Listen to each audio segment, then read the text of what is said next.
Assalamualaikum warahmatullahi wabarakatuh. Halo teman-teman semua, di sini kami dari kelompok 3 pengembangan sumber daya manusia. Di sini kami akan menjelaskan terkait urgensi manajemen sumber daya manusia. Nah, di kelompok 3 ini kami terdiri dari 5 anggota. Yang pertama adalah Nabila Fauzia, yang kedua ada Lela Anjani, yang ketiga ada Nur Istifariati, yang keempat ada saya Anas Fauzi, dan yang kelima adalah Rehan Asimpali. Nah, pada kesempatan kali ini sebenarnya apa sih yang akan kita pelajari kayak gitu kan? Jadi ada 4 poin utama yang akan kita pelajari pada hari ini. Yang pertama adalah urgensi manajemen sumber daya manusia dengan pendekatan multidimensional. Yang kedua ada urgensi manajemen sumber daya manusia dari kacamata tantangan manajemen sumber daya manusia di masa kini dan masa yang akan datang. Yang ketiga adalah upaya pemerintah terutama di khususnya Yogyakarta dalam urgensi manajemen sumber daya manusia di Yogyakarta. Dan yang terakhir adalah peristiwa yang terkait urgensi manajemen sumber daya manusia oleh pemerintah daerah khususnya di Yogyakarta. Nah, untuk teman-teman semua, selamat menikmati dan selamat menyimak video yang sudah kami siapkan dan materi yang sudah kami siapkan. Monggo. Pada kesempatan kali ini saya akan jelaskan tentang urgensi manajemen sumber daya manusia dengan pendekatan multidimensional. Ada beberapa alasan mengapa sumber daya manusia itu penting. Menurut Nasbit tahun 1994 mengatakan bahwa satu-satunya sumber daya manusia yang tidak bersifat jenuh dan memegang posisi sentral dalam organisasi adalah manusia. Sedangkan mengutip dari pendapat CEO Unilever, Jackson dan Schluter mengatakan bahwa apabila Anda memperhatikan sumber-sumber keunggulan kompetitif yang dapat diperbarui selama dekade terakhir, satu-satunya yang bertahan ialah mutu dari manusia yang berada di wilayah organisasi tersebut. Sedangkan pengertian manajemen sumber daya manusia itu banyak tokoh yang memberikan pendapat yang lain, yang dapat ditarik kesimpulan bahwa manajemen sumber daya manusia bersifat unik. Manusia merupakan sumber utama dalam menjalankan organisasi atau perusahaan atau bisnis, karena fungsi manusia sebagai pelaku, pengelola, dan sebagai pelaksana dalam proses produksi dalam organisasi. Kunci dasar dalam organisasi adalah bagaimana manusia yang ada di dalam organisasi tersebut memiliki kemampuan untuk bekerja.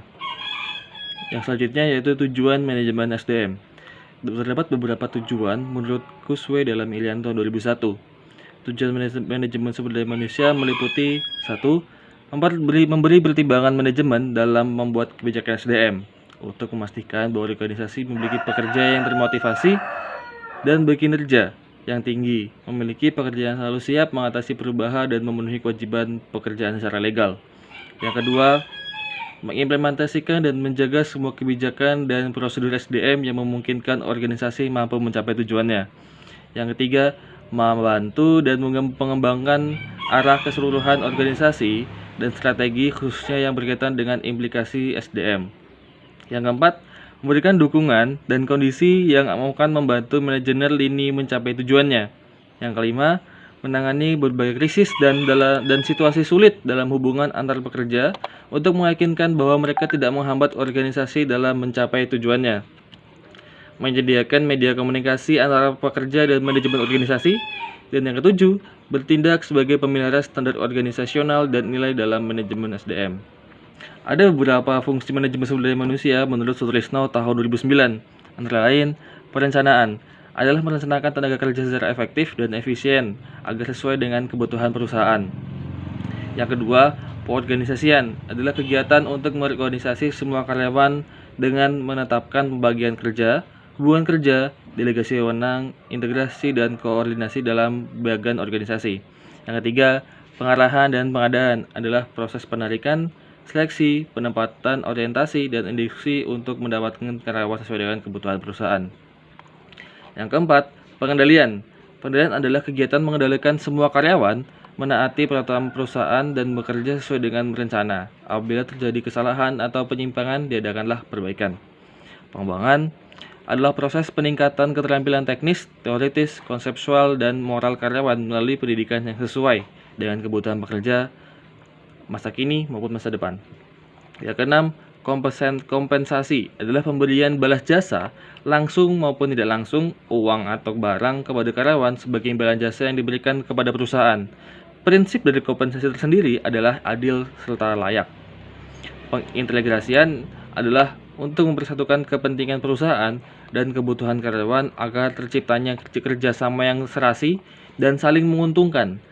Maupun perusahaan memperoleh laba, karyawan dapat memenuhi kebutuhan dan hasil pekerjaannya. Pemeliharaan adalah kegiatan untuk memelihara dan meningkatkan kondisi fisik, mental, dan loyalitas karyawan agar mereka tetap mau bekerja baik sesuai dengan kebutuhan perusahaan. Kedisiplinan adalah keinginan dan kesadaran untuk mentaati peraturan-peraturan perusahaan dan norma-norma. Perusahaan harus mengusungkan tercapainya keinginan tersebut. Dan ke-10, pemberhentian adalah putusnya hubungan kerja seorang dari perusahaan. Pemberhentian dapat disebabkan oleh keinginan perusahaan, keinginan karyawan, kontrak kerja berakhir, pensiun, dan sebab-sebab lainnya. Nah, baiklah, selanjutnya adalah manajemen sumber daya manusia dengan pendekatan multidimensional. Nah, di sini nanti kita akan membahas terkait 6 dimensi atau 6 pendekatan atas pedoman yang diberikan oleh Sondang P. Siagian di tahun 2015. Yang pertama adalah dimensi politik. Dimensi politik di sini adalah memahami gejala besarnya perhatian pada manajemen sumber daya manusia yang mengaitkan dengan raison d'être suatu negara bangsa. Dimensi politik melihat bahwa manajemen secara makro dapat dipastikan memiliki dampak terhadap manajemen sumber daya manusia secara mikro. SDM merupakan aset yang terpenting bagi negara dan bangsa gitu. Yang kedua adalah dimensi ekonomi. Dimensi ekonomi sendiri adalah SDM sering dipandang sebagai salah satu faktor produksi dalam usaha menghasilkan barang atau jasa oleh satuan kesatuan ekonomi. Yang ketiga adalah dimensi hukum. Dimensi hukum sendiri adalah di sini menjelaskan bahwa salah satu indikator masyarakat modern adalah kesadaran masyarakat akan pentingnya keseimbangan antara hak dan kewajiban setiap diri manusia. Keseimbangan antara kedua belah pihak ini yaitu organisasi dengan anggotanya itu sendiri. Yang selanjutnya adalah dimensi sosiokultural. Dimensi ini sangat berkaitan langsung dengan harkat dan martabat manusia. Langkah-langkah dalam manajemen sumber daya manusia adalah suatu kesatuan dengan karakteristik yang khas, suatu hal yang sekiranya tidak boleh dilupakan bahwa sistem nilai yang berlaku dalam organisasi merupakan bagian dari kultur yang dianut oleh masyarakat luas. Yang selanjutnya adalah dimensi administratif. Di sini menjelaskan bahwa kemampuan manusia untuk menciptakan organisasi yang lebih baik dan mengelola sumber daya manusia dan sumber daya lainnya dengan lebih efisien dan efektif. Dan yang terakhir adalah dimensi teknologikal. Di sini adalah menjelaskan perkembangan ilmu pengetahuan dan teknologi memiliki banyak dampak yang sangat kuat terhadap manajemen sumber daya manusia. Selanjutnya itu adalah urgensi manajemen sumber daya manusia dalam kacamata tantangan di era globalisasi atau di era yang akan datang. Nah, tentunya kan kita semua akan menjalani mungkin sudah menjalani masa-masa globalisasi sekarang dan tantangan terhadap masa depan. Nah, gimana sih manajemen sumber daya manusia itu agar tidak tertinggal atau tidak kalah saing dengan negara lain atau bisa mengikuti perkembangan zaman ini. Nah, apa sih yang dibutuhkan atau gimana cara memanajemen sumber daya manusia itu agar bisa menjalani atau bisa mengikuti arus perkembangan zaman di saat ini ataupun di saat yang akan datang. Banyak sih seminar-seminar yang yang mengangkat tema manajemen sumber daya manusia agar bisa mengikuti perkembangan globalisasi itu. Seperti contohnya di seminar yang dilaksanakan oleh Universitas Airlangga.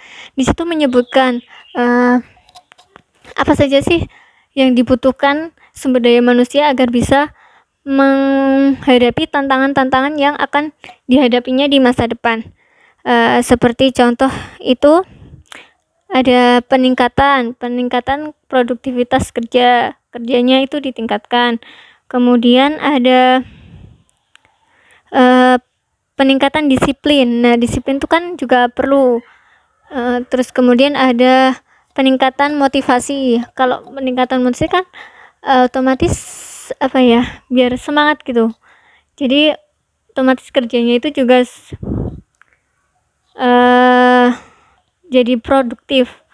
Kemudian ada pendidikan dan pelatihan. Nah, ini sangat berpengaruh bagi manusia, bagi sumber daya manusia, pendidikan dan pelatihan.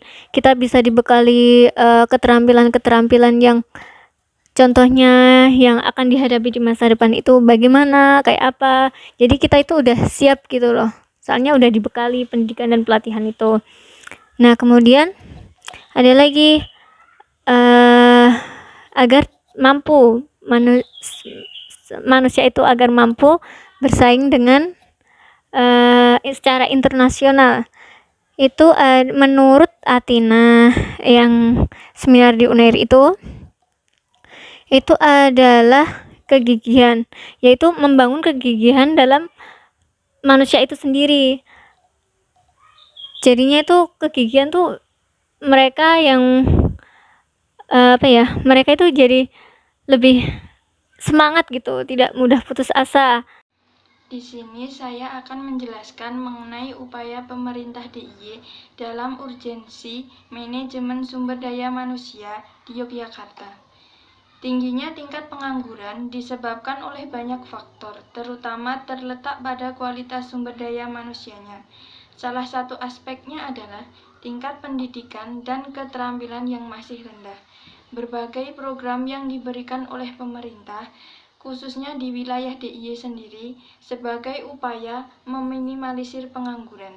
Salah satu upayanya adalah dengan melalui berbagai pelatihan atau kursus berdasarkan kompetensi yang dibutuhkan, didahului oleh training needs assessment dengan mensinergikan program yang dirancang oleh Dinas Pendidikan, organisasi profesi, sampai kalangan industri.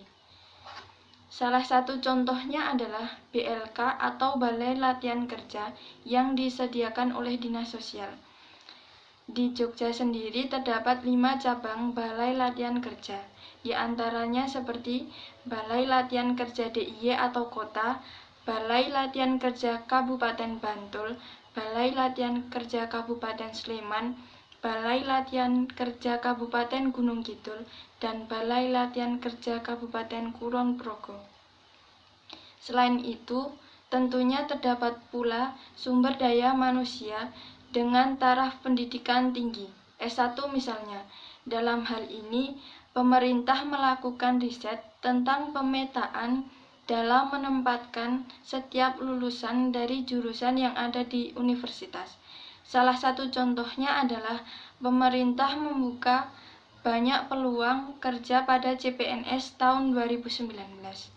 Upaya pemerintah ini dilakukan untuk memberikan kesempatan pada para sarjana yang jurusannya tidak ada dalam formasi yang telah ditetapkan untuk mengisi jabatan tertentu, untuk membantu memberi kesempatan atau peluang setiap sarjana mendapatkan tempat di dunia kerja.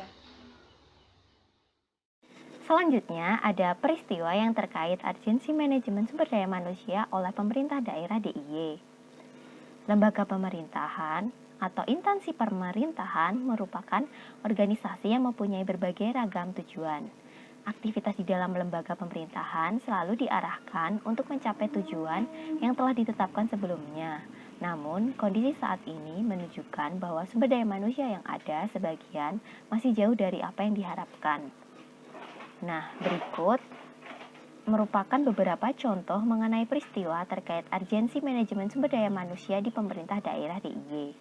Yang pertama ada Peraturan Wali Kota Yogyakarta Nomor 10 Tahun 2020 tentang Pedoman Penilaian Kompetensi Pegawai Negeri Sipil di Pemerintah Kota Yogyakarta. Dalam rangka mendukung penyelenggaraan manajemen sumber daya manusia melalui penilaian kompetensi, maka perlu diatur penyelenggaraan penilaian kompetensi sesuai dengan standar yang berlaku. Nah, berdasarkan hasil evaluasi pedoman yang sebelumnya di pemerintah Kota Yogyakarta, itu beberapa ketentuan yang sudah tidak sesuai dengan peraturan yang terbaru. Nah, oleh karena itu, pemerintah Kota Yogyakarta menetapkan Peraturan Wali Kota Yogyakarta Nomor 10 Tahun 2020 tentang Pedoman Penilaian Kompetensi Pegawai Negeri Sipil di Pemerintah Kota Yogyakarta. Di dalam pedoman yang baru, ada 3 jenis kompetensi yang diperhitungkan, yaitu kompetensi teknis, kompetensi manajerial, dan kompetensi sosiokultural. Yang kedua, ada pelatihan TIK bagi ASN pemerintah daerah DIY. Industri 4.0 yang telah dicanangkan oleh Presiden Republik Indonesia menjadi salah satu faktor yang mengharuskan semua sektor, termasuk organisasi pemerintah, untuk bergerak secara cepat menerjemahkan cara kerja industri 4.0 di lingkungan kerja masing-masing. Nah, pengetahuan TIK tentu akan sangat membantu mempercepat proses manajemen perkantoran dan memperlancar penyelenggaraan pemerintahan. Tujuan dari pendidikan dan pelatihan manajemen TIK ini untuk meningkatkan pengetahuan dan keterampilan serta sikap mental yang memadai bagi para peserta, agar lebih profesional dalam memanfaatkan komputer untuk menunjang pekerjaan perkantoran secara komprehensif. Oke, mungkin itu adalah pemaparan dari teman-teman, ya kan, pemaparan materi dari teman-teman yang sudah menyampaikan materi. Kesimpulan pada hari ini adalah pengelolaan SDM melalui pendekatan multidimensional mengarahkan pada peningkatan kapasitas SDM yang dimiliki. Sasaran yang harus dicapai dalam pengembangan SDM antara lain adalah peningkatan produktivitas kerja, disiplin kerja, motivasi, serta pendidikan dan pelatihan. Andilnya pemerintah juga perlu terlibat dalam pengelolaan SDM agar terciptanya SDM yang berkualitas. Nah, mungkin itu aja yang bisa kami sampaikan. Saya mewakili dari teman-teman kelompok 3 mengucapkan terima kasih kepada teman-teman yang sudah menyimak dan menonton video pada kesempatan hari ini. Saya mewakili teman-teman, mohon maaf apabila masih banyak kekurangan dalam penyampaian materi. Dan saya dan teman-teman pamit undur diri. Terima kasih. Wassalamualaikum warahmatullahi wabarakatuh.